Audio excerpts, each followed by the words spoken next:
BRS ప్రభుత్వ హయాంలో కరీంనగర్ జిల్లాను ఒక వాటర్ హబ్ గా ఆనాడు కేసీఆర్ గారు బీఆర్ఎస్ ప్రభుత్వం మార్చడం జరిగింది.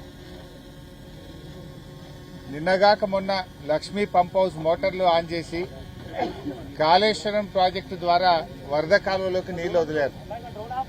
పొద్దున్న లేస్తే రేవంత్ రెడ్డి గారు కాళేశ్వరం కూలిందంటాడు. ఈ నిమిషానికి వరద కాలువలో ఉన్న నీళ్లు కాళేశ్వరం నీళ్లు కాదా? ఇలా వరద కాలువలో నీళ్లు వచ్చినాయంటే, వరద కాలువ రిజర్వాయర్ గా మారిందంటే లక్ష్మీ పంప్ హౌస్ నడుస్తేనే కదా వరద కాలువలోకి నీళ్లు వచ్చినాయి. ఇలా వరద కాలువ నీళ్లు కాళేశ్వరం నీళ్లని కేసీఆర్ గారు ఇలా ప్యాకేజ్ 6 గాని ప్యాకేజ్ 8 లో ఆ మోటార్లు పెట్టి టనల్ ను పూర్తి చేయడం ద్వారా వరద కాలువను రిజర్వాయర్ గా మార్చడం ద్వారా ఇటు చొప్పదండి, జగిత్యాల, కోరుట్ల, మెట్పల్లి, బాల్కొండ నియోజకవర్గాలకు అద్భుతంగా సాగునీరు అందించినటువంటి ప్రభుత్వం ఇవాళ బీఆర్ఎస్ ప్రభుత్వం. కాళేశ్వరం నీళ్లు వాడుతూ, కాళేశ్వరం మోటార్లు వాడుతూ, కాళేశ్వరం ద్వారా పంటలు పండుతుంటే రేవంత్ రెడ్డి కాళేశ్వరం లేనే లేదు అయినా పంటలు పండుతున్నాయని ఒక చిల్లర మాటలు ముఖ్యమంత్రిగా మాట్లాడుతూ ఉన్నారు. ఇలా వరద కాలువలో ఉన్న నీళ్లు గాని, వరద కాలువ మీద ఆధారపడి పండుతున్న పంటలు ఇవి కాళేశ్వరమియా కావా అని నేను ఈరోజు రేవంత్ రెడ్డిని అడుగుతా ఉన్నా. ఇలా మీరు ప్యాకేజ్ 6 మోటార్లు కాళేశ్వరంలో భాగం, ప్యాకేజ్ 8 కాళేశ్వరంలో భాగం, మిడ్మానేర్లో నింపిన నీళ్లు కాళేశ్వరంలో భాగం, అనంతగిరి, రంగనాయక సాగర్, కొండపోచమ్మ సాగర్, మల్లన్న సాగర్ లో నింపిన నీళ్లు కాళేశ్వరం నీళ్లు. ఈ రిజర్వాయర్ల కింద, ఈ ప్రాజెక్టుల కింద పండుతున్న పంటలు కాళేశ్వరం నీళ్లతో పండుతా ఉన్నాయి. ఇలా కాళేశ్వరం అంటే ఒక 100 కాంపోనెంట్లు, 3 బ్యారేజీలు, 16 రిజర్వాయర్లు, 18 సబ్స్టేషన్లు, 203 కిలోమీటర్ల టనలు, 1600 కిలోమీటర్ల గ్రావిటీ కెనాలు అన్ని కలిపితే కాళేశ్వరం. ఇవన్నిటి కూడా నడుస్తా ఉన్నాయి. వాటి కింద బంగారములో పంటలు పండుతా ఉన్నాయి. కానీ నువ్వు ఇవాళ కాళేశ్వరం లేకుండానే వరి పంట దేశంలో అత్యధిక పండించిన అని చెప్పి మాట్లాడుతా ఉన్నావు. ఇది నీ ప్రభుత్వం రాకముందే చరిత్ర తిరగరాసింది బీఆర్ఎస్ ప్రభుత్వం. 2022 సంవత్సరంలోనే దేశంలో అత్యధిక వరి పండించే రాష్ట్రంగా ఈ తెలంగాణను మలిచిందే బీఆర్ఎస్ ప్రభుత్వం, నువ్వు కాదు. నువ్వు వచ్చిన తర్వాత ఓ చెక్ డ్యాం కట్టింది లేదు, ఓ చెరువు కట్టింది లేదు, నువ్వు ఒక ప్రాజెక్టు కట్టింది లేదు. ఇలా కాళేశ్వరం ప్రాజెక్టుకు గత 2.5 సంవత్సరాల్లో నువ్వు 2 రూపాయలు కూడా ఇస్తలేవు. కాలువలు తవ్వితే ఇంకో 10 లక్షల ఎకరాలకు నీళ్లు పోవడానికి సిస్టమ్ అంతా రెడీగా ఉంది. రిజర్వాయర్లు అయిపోయినాయి, టనల్ అయిపోయినాయి, మెయిన్ కెనాల్ అయిపోయినాయి. నువ్వు చేయవలసిందల్లా కూడా చిన్న చిన్న పిల్ల కాలువలు, పంట కాలువలు తవ్వడం ద్వారా లక్షల ఎకరాలకు నీళ్లు ఇచ్చే అవకాశం ఉంది. కానీ అది చెయ్యకుండా ఇవాళ బీఆర్ఎస్ నాయకుల మీద పగబట్టినవు, కాళేశ్వరం ప్రాజెక్టు మీద కక్ష కట్టి ఇలా రైతులను ఇబ్బంది పెడతా ఉన్నావు. కొద్ది ఖర్చుతో కాళేశ్వరం ప్రాజెక్టు కింద లక్షలాది ఎకరాలకు ఇలా పంట పండేటువంటి అవకాశం ఉంది. ఇవాళ ఇప్పటికైనా పిచ్చి కూతలు మానుకో. ఇవాళ మెదక్ జిల్లాలో గాని, సిద్దిపేటలో గాని, ఇటు కరీంనగర్ జిల్లా గాని, అటు సిరిసిల్ల జిల్లా గాని, అటు హుజూరాబాద్ ప్రాంతంలో గాని ఇవన్నీ కూడా కాళేశ్వరం కింద పండుతున్న పంటలు. కానీ నువ్వు కాళేశ్వరం లేకుండా పండిందని కొంతమంది మంత్రులు, ముఖ్యమంత్రి గారు పదే అబద్దాలు వల్లవేస్తున్నారు. అసలు అద్భుతంగా ఈ కరీంనగర్ జిల్లాను తీర్చిదిద్దింది బీఆర్ఎస్ ప్రభుత్వం. ఎల్లంపల్లి ప్రాజెక్టు మీ హయాంలో పూర్తి కాలే. ఎల్లంపల్లి ప్రాజెక్టుకు 2052 కోట్లు బీఆర్ఎస్ ప్రభుత్వం ఖర్చు పెట్టి ఎల్లంపల్లి ప్రాజెక్టును పూర్తి చేసినాం. మీరొచ్చినాడు, మేమొచ్చినాడు, కనీసం ఎల్లంపల్లిలో పూర్తి నీళ్లు నింపలే. రాయపట్నం బ్రిడ్జి మేం కట్టినాం, 12,000 ఇండ్లు మేం కట్టినాం. భూసేకరణ మేం పూర్తి చేసి 20 టీఎంసీలను ఎల్లంపల్లి ప్రాజెక్టులో 2016లో బీఆర్ఎస్ ప్రభుత్వం చేసింది. ఒక్క ఎల్లంపల్లి మీదనే 2052 కోట్లు ఖర్చు పెట్టి ఎల్లంపల్లి ప్రాజెక్టును పూర్తి చేసింది బీఆర్ఎస్ ప్రభుత్వం. అదేవిధంగా మిడ్మానేర్ ప్రాజెక్టు మీ హయాంలో కేవలం చారణ పని మాత్రమే జరిగింది. మిడ్మానేర్ ప్రాజెక్టు 1586 కోట్లు ఖర్చు పెట్టి ఇవాళ మిడ్మానేర్ ను పూర్తి చేసి కాళేశ్వరం జలాలతో నింపింది బీఆర్ఎస్ ప్రభుత్వం. మిడ్మానేర్ లో 90% కాంక్రీట్ బీఆర్ఎస్ ప్రభుత్వం చేసింది. 100% గేట్లు మేం పూర్తి చేశాం. ఎర్త్ వర్క్ 90% బీఆర్ఎస్ ప్రభుత్వం చేసింది. మీరు కేవలం 20-25 పైసలు పనిచేసిపోతే ఇవాళ మిడ్మానేర్ ను కరీంనగర్ జిల్లాలో పూర్తి చేసింది బీఆర్ఎస్. మిడ్ మానేర్ మీద 1586 కోట్లు ఖర్చు పెట్టాం. ఎల్లంపల్లి మీద 2052 కోట్లు ఖర్చు పెట్టాం. ఇప్పుడు మనం చూస్తున్నటువంటి వరద కాలువ దీన్ని ఎస్ఆర్ఎస్పీ పునర్జీవన పథకం కింద 2000 కోట్ల రూపాయలతో జీవనదిగా కేసీఆర్ గారు మార్చారు. ఈ వరద కాలువ కింద ఉండే రైతులకు కనీసం మక్కలేసుకుందామంటే కూడా నీళ్లుండేటివి కావు, బోర్లు కూడా పడేటువంటి పరిస్థితి ఉండేది కాదు. ఈ వరద కాలువను ఒక రిజర్వాయర్ గా మార్చి వరద కాలువలో 365 రోజులు నీళ్లుండే విధంగా చేసింది బీఆర్ఎస్ ప్రభుత్వం. ఇవాళ మా సుంకె రవిశంకర్ గారు ధర్నా చేస్తేనో, మా కమలాకరణ గొంతు విప్పుతేనో మీరు మోటార్లు కాళేశ్వరం మోటార్లు ఆన్ చేసి వరద కాలువలో నీళ్లు నింపుతున్నారు. వరద కాలువకు తూములు పెట్టించింది బీఆర్ఎస్ ప్రభుత్వం. వరద కాలువ కింద 2 వైపులా మోటార్లు వేసుకుని తూముల కింద వేలాది ఎకరాల్లో పంట పండుతుందంటే అది బీఆర్ఎస్ ప్రభుత్వం చేసిన కృషి, అది కాళేశ్వరం నీళ్లు అని చెప్పి గుర్తు చేస్తా ఉన్నాం. వరద కాలువకు ఇవాళ ఒక జీవనదిగా మార్చింది కేసీఆర్ గారు.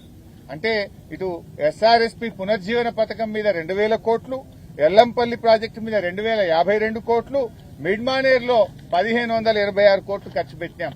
వరద కాలువ నుంచి ఎస్ఆర్ఎస్పీకి కూడా లింక్ ఇచ్చి అటు పెద్దపల్లి, మంథెని, చొప్పదండి, ధర్మపురి నియోజకవర్గాలకు కూడా నీళ్లకు ఇబ్బంది లేకుండా, టేలెండ్ కాలువలకు ఇబ్బంది లేకుండా కాళేశ్వరం జలాలతో వరద కాలువతో లింక్ చేసింది కూడా ఇవాళ బీఆర్ఎస్ ప్రభుత్వం. ఇటు సిరిసిల్ల వేములవాడ ప్రాంతంలో మలక్పేట రిజర్వాయర్ ను పూర్తి చేసి ఇవాళ నీళ్లు అందించింది కూడా బీఆర్ఎస్ ప్రభుత్వం. రోళ్లవాగును చేసింది బీఆర్ఎస్ ప్రభుత్వం. అదేవిధంగా సదర్మాట్ ప్రాజెక్టును పూర్తి చేసి ఇటు మెట్పల్లికి నీళ్లు వచ్చే విధంగా కూడా ఆ రోజు సదర్మాట్ ను కట్టింది కూడా బీఆర్ఎస్ ప్రభుత్వం.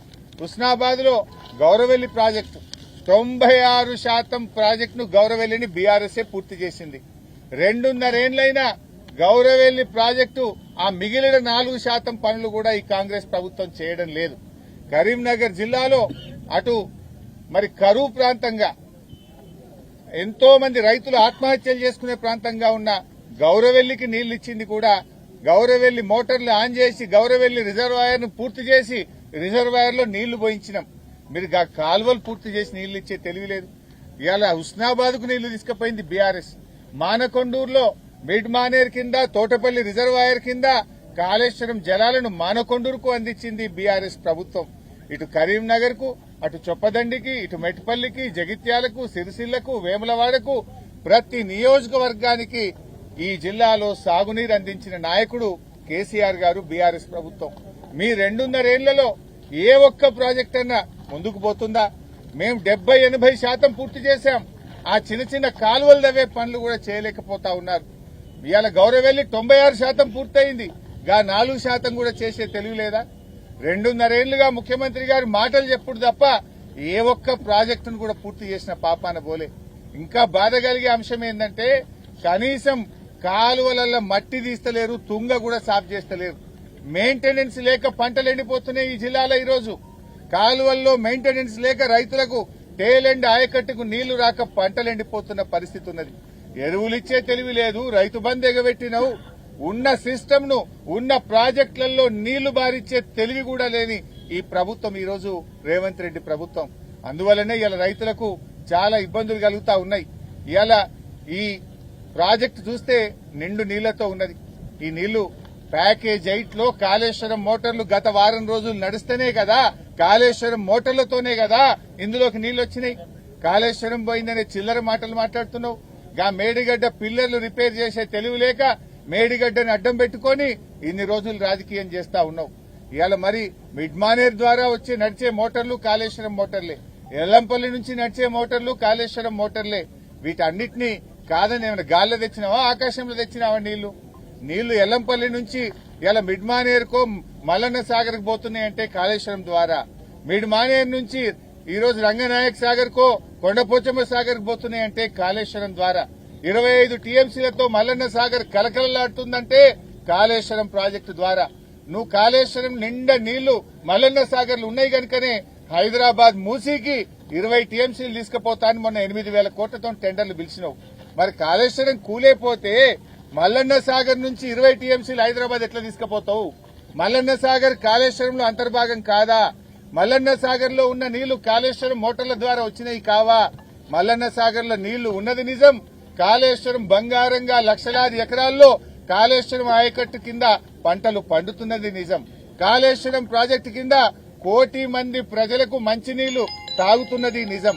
ఈ రోజు కూడా కాళేశ్వరంలో అంతర్భాగంగా ఉన్న వివిధ రిజర్వాయర్ల నుంచి 1 కోటి మంది ప్రజలకు త్రాగునీరు అందుతున్నది. లక్షలాది ఎకరాల్లో యాసంగి పంట కాళేశ్వరం నీళ్లతో పండుతా ఉన్నది. కాళేశ్వరం నీళ్లతో హైదరాబాద్ మూసీని శుద్ది చేయడానికి 8,000 కోట్లతో ఈ ప్రభుత్వం పనులు చేస్తున్నది నిజం. ఎందుకు ఈ చిల్లర వాగుడు? ఎన్నికల ముందు కూలిందని నోరు పెద్దగా చేసుకొని మాట్లాడే తప్ప నువ్వు చెప్పే దాంట్లో నిజం లేదు. అందుకే ఈ వరద కాలువ ఒడ్డున నిలబడి కాళేశ్వరం నీళ్లను చూపిస్తూ నిజాలు రాష్ట్ర ప్రజలకు తెలవాలని చెప్పి ఇక్కడ మేము మాట్లాడుతా ఉన్నాం. నిన్నటిదాకా నడిచిన మోటార్లు కాళేశ్వరం మోటార్లు, వరద కాలువలో ఉన్న నీళ్లు కాళేశ్వరం నీళ్లు, కాళేశ్వరం ద్వారా పంటలు పండుతున్నది నిజం, ప్రజలు నీళ్లు తాగుతున్నది నిజం. నీది చిల్లర వాగుడు అనేది కూడా అంతే నిజం.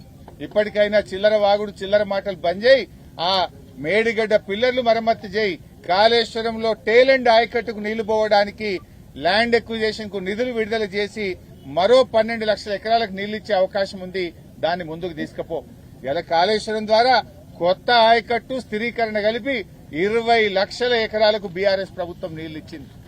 ఈ కరీంనగర్ ఉమ్మడి జిల్లాలో ప్రతి నియోజకవర్గానికి చెక్ డ్యాంల రూపంలో, చెరువుల రూపంలో, ప్రాజెక్టుల రూపంలో నీళ్లు అందించడానికి కృషి చేసింది బీఆర్ఎస్ ప్రభుత్వం. నీ 2.5 ఏళ్లలో మొత్తం ఉమ్మడి కరీంనగర్ జిల్లాలో ఒక 10,000 ఎకరాలకు నీళ్లు ఇస్తే చూపి నాకు. నువ్వు ఒక 10,000 ఎకరాలకు కొత్తగా ఆయకట్టు ఎక్కడన్నా ఇచ్చినావా? 2.5 సంవత్సరాల్లో ఎక్కడన్నా ఒక చెక్ డ్యాం కట్టినావా? జానుడి కాలువ దవ్వినావా? ఇవాళ ఈ ప్రజలు, కరీంనగర్ ప్రజలకు సాగునీరు అందుతున్నదంటే బీఆర్ఎస్ ప్రభుత్వం చేసిన కృషి. అటు ఎల్లంపల్లి అయినా, ఇటు మిడ్ మానేర్ అయినా, అటు మలక్పేట రిజర్వాయర్ అయినా, ఇటు గౌరవెల్లి అయినా, ఈ లక్ష్మీ కెనాల్ అయినా, ఈ వరద కాలువ పునర్జీవన పథకమైనా ఇవన్నీ కూడా కేసీఆర్ రూపకల్పన చేసి వారి హయాంలో జరిగిన పనులు. ఇప్పటికైనా చిల్లర మాటలు మానండి, ప్రజల కోసం కాలువలు పూర్తి చేయండి అని చెప్పి డిమాండ్ చేస్తున్నాం. పిల్లర్ల దగ్గర ఇసుక తవ్వకాలు జరుగుతున్నాయి, టిప్పర్లు పోతున్నాయి, బ్యారేజీలకు పిల్లర్లకు ప్రమాదం ఉంటుంది కదా. ఎన్డీఎస్ఏ రిపోర్ట్ లో స్పష్టంగా చెప్పిండ్రు, ఆలస్యం చేయొద్దు, యుద్ద ప్రాతిపదికన మరమ్మతులు చేపట్టాలని. ఎన్డీఎస్ఏ రిపోర్ట్ ఇచ్చి 2 ఏళ్లు అవుతున్నా ఈ ప్రభుత్వం కావాలని ఆలస్యం చేస్తా ఉంది. ఆ ప్రాజెక్టు కూలిపోవాలి, ఆ ప్రాజెక్టు పనికి రావద్దు అనే ఒక రాజకీయ దుగ్ధతో, కక్షతో ఇవాళ కాళేశ్వరంను, ఆ మేడిగడ్డ పిల్లర్ను ఎడబెడతా ఉన్నారు. కాళేశ్వరం బ్యూటీ ఏంటంటే ఇట్ హ్యాస్ 3 సోర్సెస్. ఒకటి, ఎస్ఆర్ఎస్పీ నుంచి డైరెక్ట్ గా మిడ్ మానేరుకు రావడం ద్వారా కాళేశ్వరం నీళ్లు అందుతాయి. ఎల్లంపల్లి నుంచి నీళ్లు ఎత్తడం ద్వారా కాళేశ్వరం ప్రాజెక్టుకు నీళ్లు అందుతాయి. 3వ అవకాశం మేడిగడ్డ ద్వారా కూడా నీళ్లు అందుతాయి. 3 అవకాశాలు ఉంటాయి కాళేశ్వరంకు. మేడిగడ్డ ఒక్కటే కాదు, ఇటు ఎల్లంపల్లి నుంచి, అటు ఎస్ఆర్ఎస్పీ నుంచి, ఇటు మేడిగడ్డ నుంచి. ఈ రోజు మరి కాళేశ్వరం కింద ఇన్ని లక్షల ఎకరాలు పంట పండుతుందంటే అటు ఈ 2 ఏళ్లు వర్షాలు బాగా పడ్డాయి. ఎల్లంపల్లి నుంచి, ఎస్ఆర్ఎస్పీ నుంచి మోటార్లు నడవడం వల్ల కాళేశ్వరం ప్రాజెక్టు ఇవాళ బ్రహ్మాండంగా పంటలు పండుతా ఉంది, సాగునీరు అందిస్తా ఉంది. కరువు వచ్చినప్పుడు మేడిగడ్డ ఉపయోగపడుతుంది. మేడిగడ్డ పిల్లరు కుంగి ఉన్నా కూడా మేడిగడ్డ మోటార్లు ఆన్ చేయొచ్చు, ఇప్పుడు కూడా నీళ్లు తేవచ్చు. నీళ్లు తేవడానికి ఆ పిల్లరు కుంగడానికి అడ్డు కానే కాదు. నదీ ప్రవాహం ఉన్నప్పుడు కూడా, మనకు లెవెల్ ఉన్నప్పుడు మేడిగడ్డ మోటార్లు ఆన్ చేసి రైతాంగానికి నీళ్లు ఇచ్చే అవకాశం ఉంది. కానీ రేవంత్ రెడ్డి ఉద్దేశపూర్వకంగా ఇలా మోసం చేస్తా ఉన్నాడు. నేను అడుగుతా ఉన్నా, రైతు బంధు ఏమైంది? కేసీఆర్ గారు 2 పంటలకు ఆ రోజు ఇస్తే 3 పంటలకు రైతు బంధు ఇవ్వాలని మాట్లాడిన రేవంత్ రెడ్డి ఇవాళ 3 పంటలకు రైతు బంధు ఎగ్గొట్టిండు. నువ్వు వచ్చినాక ఇది 5వ రైతు బంధు, 2 ఇచ్చినావు, 3 ఎగ్గొట్టినావు. ఆనాడు 3 పంటలకు రైతు బంధు ఇవ్వమన్నా నువ్వు ఇవాళ 3 పంటలకు రైతు బంధు ఎగ్గొట్టినావు. నీకు తిట్ల మీద ధ్యాస తప్ప రైతుల మీద ధ్యాస లేదు. నీకెంతసేపు బూతుల మీద ఉన్న ప్రేమ, రైతుల మీద నీకు ప్రేమ లేదు. ఎంతసేపు బూతులేని బూతులు కాదు, బూతులు కడుపు నింపై రైతులకు యూరియా ఇచ్చే తెలివి లేదు. పోయిన యాసంగి బోనస్ ఎగ్గొట్టినావు, ఈ యాసంగికి రైతు బంధు ఎగ్గొట్టినావు. వడగళ్ల వానకు, తుఫానుకు నష్టపోయిన రైతులకు ఇవాళకి ₹1 సాయం చేయకుండా రైతు వ్యతిరేకిగా రేవంత్ రెడ్డి మాట్లాడి ఇంకేందో 99 రోజుల ప్రణాళిక అని పెట్టిండు. ఆ 99 రోజుల ప్రణాళికలో రైతుల గురించి చెప్తారట. ఏం చెప్తావు రైతుల దగ్గర పోయి? కరెంటు 24 గంటలకు వెళ్ళి 12 గంటలు చేసినా, అప్పుడు కేసీఆర్ ఉన్నప్పుడు ఆటో డ్రైవర్ చెప్తే ఇంటికాడికి యూరియా వస్తుండే, యూరియా రాకుండా చెప్పుల లైన్లో పెట్టిట్టు చేసిన, యాసంగిలో బోనస్ ఎగ్గొట్టినా, ఈ యాసంగికి రైతు బంధు ఎగ్గొట్టినా, వడగల్లవాన పైసలు ఎగ్గొట్టినా నన్ను చూడుండి అంటావా పోయి ఏ మొహం పెట్టుకొని పోతున్నావు 99 రోజుల ప్రణాళికల మహిళల ప్రోగ్రాం పెట్టినావు 99 రోజుల ప్రణాళికల మహిళల దగ్గరికి పోయి నేను మహాలక్ష్మి 2500 ఎగ్గొట్టినా నేను తులం బంగారం ఎగ్గొట్టినా స్కూటీలు ఎగ్గొట్టినా అని చెప్పడానికి పెట్టుకున్నావా 99 రోజుల ప్రణాళిక అసలు నువ్వు ఏం చేసినావని 99 రోజుల ప్రణాళిక అవ్వాతాతలకు ఒక్క కొత్త పెన్షన్ ఇచ్చినావా నువ్వు భర్త చనిపోయిన చెల్లెలకు ఒక్క పెన్షన్ ఇచ్చినావా ముసలోళ్ళకు ఒక కొత్త పెన్షన్ ఇచ్చినావా 3 లక్షల పెన్షన్లు తీసేసినావు నువ్వు పెన్షన్లు తీసేసినావు తప్ప కొత్త పింఛన్ ఇచ్చింది లేదు 4000 ఇచ్చింది అంతకంటే లేదు ఇవాళ కేసీఆర్ ఇచ్చిన 2000తోనే బీడీలు చేసిన అక్క చెల్లెళ్ళు అవ్వాతాతలు ఇలా బతుకుతున్నారంటే కేసీఆర్ ఇచ్చిన 2000 పెన్షనే నువ్వు పెన్షను ఇవ్వలేదు రైతు బంధువు ఇవ్వలేదు మహాలక్ష్మి ఇవ్వలేదు రైతులను మోసం చేసినావు ఎస్సీలను మోసం చేసినావు గిరిజనులను మోసం చేసినావు ఏం చెప్తావు 99 రోజుల ప్రణాళికల ఉత్త నువ్వు పోలీసు వాళ్ళని పెట్టుకుని రాకపోతే నీ ప్రణాళిక సంగతి నీ ఎమ్మెల్యేల సంగతి నీ మంత్రుల సంగతి చెప్తారు ముంగట పోలీస్ జీబులు వెనక పోలీస్ జీబులు సివిల్ డ్రెస్ లో పోలీసు వాళ్ళని పెట్టుకుని మమ్మ అనిపించుడు తప్ప పోలీసు వాళ్ళని లేకుండా రమ్మని ఊర్లకు నీ 99 రోజుల ప్రణాళికల్లో నీ మంత్రులు నువ్వు పోలీసు వాళ్ళు లేకుండా ఊర్లలోకి రండి ప్రజలు మీ సంగతి చెప్తారు. ఇలాంటి మరిన్ని వీడియోల కోసం మా యూట్యూబ్ ఛానల్ ను లైక్ చేసి సబ్స్క్రైబ్ చేసుకోండి.